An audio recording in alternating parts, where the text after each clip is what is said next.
podcast. Bonus episode. All right, welcome back. This is the Try That in a Small Town podcast. We're coming to you from the Patriot Mobile Studios tonight. We have an awesome guest.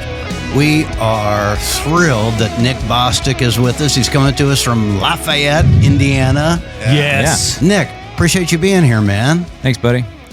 Thank you. Thank you very much. Yeah, absolutely. And if you're wondering who Nick is, you may have seen him over. Well, it's funny because it's not funny, but in the last week or two, he's gotten another round of attention, and well deserved, for an act that happened a couple of years ago. I think was it Donald Trump Jr., or was it DC Drano that posted the video of you? It was Trump Jr. that retweeted it. That was first, and then DC Drano. He posted a screenshot of that. So, and just to fill people in case they haven't seen the video, which we'll roll it here for people to see, but in July of 2022, this was 2 years ago, right? You went into a house that was burning, was on fire, and you ended up saving some kids that were in there. I think it was 4 or 5, but we'd love for you to recall the story and tell it to us. Yeah, so me and my girlfriend, we got into an argument over something silly, and I decided to go on a drive to get away from the arguing and cool off. I went to O'Reilly's, a place that we would get together for car meets, and I went and sat there by myself, just thinking about stuff. And then after about 15 minutes or so, I decided to leave and head back home.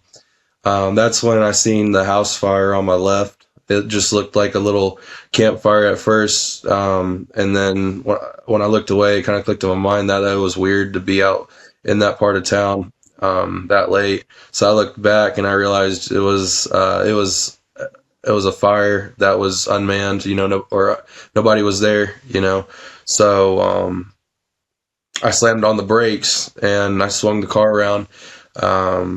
I drove up into the driveway, put the hazards on. I got out and I tried flagging down a car that was passing by, and that didn't end up stopping. So I turned back around, and initially I probably was going to go toward my phone, but I knew already I didn't have my phone on me because I tried getting gas after I left the apartment before I got to O'Reilly's. So I knew I didn't have it, so I just went ahead and ran straight to the back of the house. And so I went to the side. There was an open gate, and then I ran up to the back porch. They had a back porch light on, and I opened the door. Luckily it was unlocked already. I hung my head into the doorway, and I was hollering that their house is on fire. And is there anyone in there? And nobody was answering, so I proceeded to enter into the home and run, like scurrying through the house. I was looking into the rooms and hollering. I got to a staircase that led to upstairs, and I went to run up the stairs, and about like 3 steps from the top, that's when a door at the end of the hallway opened up with 4 faces in it. The 18-year-old and the 2-year-old, and then the 13 and the 14-year-old on both sides. Did they know that there was a fire going on, or did you have to alert them, hey, your house is on fire, we got to get out of here? No, they didn't know there was a fire going on. They were all asleep. Oh, my gosh. Wow. Okay. Yeah, their room was right above the fire, right above the front door in the living room. Okay. So were they freaking out that you were in that? Like they didn't know there was a fire, and then there's a man in their house. I mean, what happened initially? Yeah, their faces were lit up. They were really surprised, but I didn't hesitate. Telling them that their house was on fire, like while I was in there. So I told them, and they ran toward me, and we ran out down the way I came in, and we get to the back patio. And I asked them, "Is there anyone left in there?" And they said a baby was left in there. So I run back in there. I run upstairs, and I look in the room that they were in, and then I look in the other bedrooms upstairs. I ended up, I can't remember if I missed one because I didn't remember. I don't know. I don't think I missed one. I don't know if I can't remember if I missed one or not, but the bedroom that we ended up jumping out of was one upstairs in the hallway. But I remember looking at some bedrooms that were across from each other in the hallway. I'm sorry. There's some like new stuff kind of coming to my mind that I'm like thinking about. That no, it's like that's totally understandable, dude. I mean, this is a no thinking situation. I mean, it's amazing that you did that. I got to ask you this: did you get burned or get injured on the first trip in? No. And the second trip, you didn't. Not the first one, just the second time you went in. The first one went really easy and smooth. You know, it really wasn't as scary.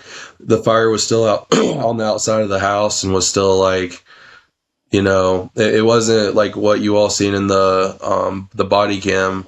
That was like that whenever I went back in. So like it spread real fast, but I assume maybe just like the porch was overtaken at that point whenever we got to the patio. But while I was looking upstairs, it spread a lot faster rapidly. So, yeah, I got hurt. I got burned. I got cut. The 6-year-old, she got a cut on her foot and a burn on her shoulder. Other than that, though, everybody was good. Everyone was safe, made it out okay. That's just unbelievable. It really is. That's just unbelievable that your instinct was to go in there, because I don't even know about myself or however many people would just be like, oh, I hope somebody gets here quick. And then you just had that instinct to go in. That is unbelievable. Let me make sure I got the information. So the kids were sleeping. Were the parents not at the house right at that moment? Mm-mm. No. Wow. That's unbelievable. So when did the parents find out about this, and when did you talk to them? And I'm sure they were, overly grateful for your courageous act. They were out on a date night. The 18-year-old Sienna ended up calling them when I ran back into the house. I think she pulled her sisters and stuff like that out to the street, and that's when they called. Or they may have called before that. I think before that, like while they were still on the porch. It's been a while since all this happened and stuff, and I obviously I don't replay my stuff, and so like I apologize that stuff isn't like I'm not 100% on everything. Just you know what I mean? It's a little fuzzy at this point. I don't remember what happened today, bro. Yeah, I can't. We don't know. We don't remember what we did today. Yeah, and so they say in relationships that if you're fighting, that's a good thing. It means you really care about each other. So. Are you still with that girlfriend? And if you are, yeah, I want to know what happened. That's amazing, because if it wasn't for that fight, we may not be talking to you tonight, right? Yeah, I reckon so. So it's a God thing. Yeah. So what did you do to make her mad? Man, it was probably something petty, like dishes not being like something silly, man. I didn't even probably have to overreact about. No, it's crazy how God works, though. It's like sent you down, made that happen and sent you to that house to really save those kids. That's 100%. He was in you. Oh, that's a definite God thing. I was just going to say, do you know my how? Inspiration, I'm sorry to interrupt. Go ahead. Watching a lot of superhero movies, growing up, and just kind of picking and choosing, berry picking the good role models and stuff like that I wanted to learn advice from. So that's kind of where it's gotten me, and trying to be closer to God, being a better person, and I see how that can be a good thing for other people, because it inspires when people see you doing the right thing, and inspires them to kind of follow along. And I think eventually, if there's enough people trying to do that, the scale will flip back over again. I think you're 1,000% right, Nick. We don't hear enough of these stories. It seems like in today's world, in today's news, it's negative, and all you hear is people fighting, and there's nothing. First of all, I can't believe I didn't hear this story 2 years ago when it came out. And it took something like, Trump doing this to bring attention back around to it, which I think is awesome, because not only do you deserve that attention for this, but like you said, if people can just get inspired by that, hopefully that just keeps paying it forward. Yeah, I think so. It all starts with one person, and then one multiplies into two goes into four goes into 16. It all starts with you. Each one of you at the table. If you all start from this day on trying to be a better you than you was yesterday, people are going to catch on, and you'll see change. But it all starts with you, with us. And Nick, you're an inspiration and the perfect guest to be on Try That in Small Town podcast, because that's how this whole thing started. It's because it's about small towns and people and big towns. Man, let's go. Check it. Yes, sir. That's amazing.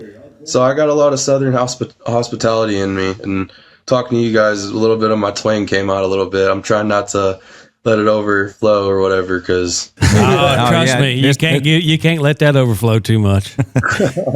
No. Now we appreciate you, just because that's what we talk about, and Kurt talks about all the time. Just looking out for your neighbor, no matter where you are. That's exactly what you did, and incredibly bold. This day and time, just going in anybody's house. I mean, like Tully said, and Neil too. Like, I don't know how many people would have done that. I know it. A lot of people have kept driving. That you might drive by and think, man, I wonder if I should have done that. And don't want to get then somebody involved. texts you or something, and then you think of something totally different. But you went in and you actually did it. Yeah. It's really just amazing. That's that you're an inspiration, and it's cool that you're even thinking about the movies that we watch, which are fantasy and sci-fi and everything, that you actually get inspired by that and say, hey, you know what? I can do that. I can go save somebody, and you're not thinking about yourself at all. Which, anyway, that's just amazing. You're an amazing man. I appreciate that. Nick, we appreciate your time, brother.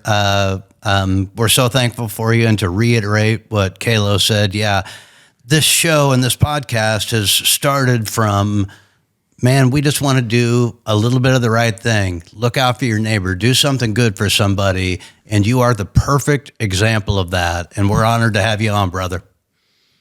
Thank you all very much. It was kind of you. Yeah. Thanks for your time, brother. Take care, brother. Be blessed, Nick. God bless. Peace, you all. Make sure to follow along, subscribe, share, rate the show, and check out our merch at trythatinasmalltown.com.